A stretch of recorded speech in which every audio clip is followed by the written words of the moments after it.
起，我想是夏天回来了。在夏日酷暑到来之前，我买一张去涠洲岛船票。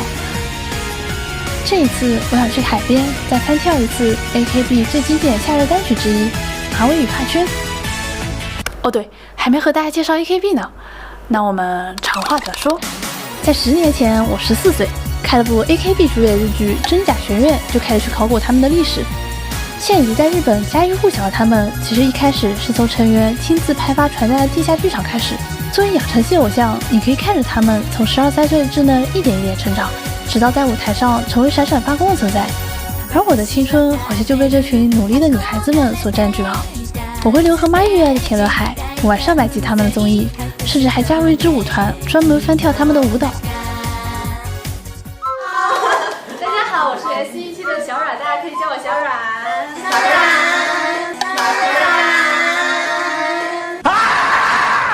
虽然那个团里也都是纯粹出于兴趣、毫无舞台经验的人，但我们还真的靠努力排练，登上了不少上海的舞台。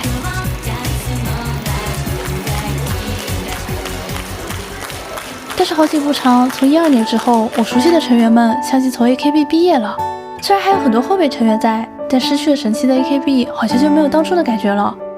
而我加入的舞团也因为没有办法继续为爱发电而停止了活动。最后那一首我们筹备了很久很久却没有拍成的舞蹈，就是《马尾与发圈》。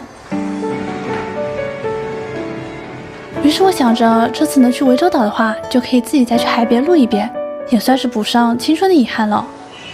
不过这一时的兴起好像多少会有点问题，特别是对几年没有蹦跶的老年人来说，光是找回四肢就已经够艰难了，还要在各种不适宜的地形跳舞。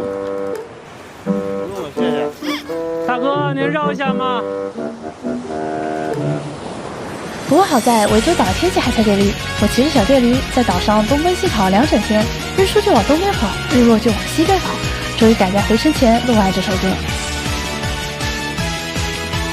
其实我有时也会想，我喜欢那群女孩子是因为她们的努力，还是因为在她们影响下想变得更好的自己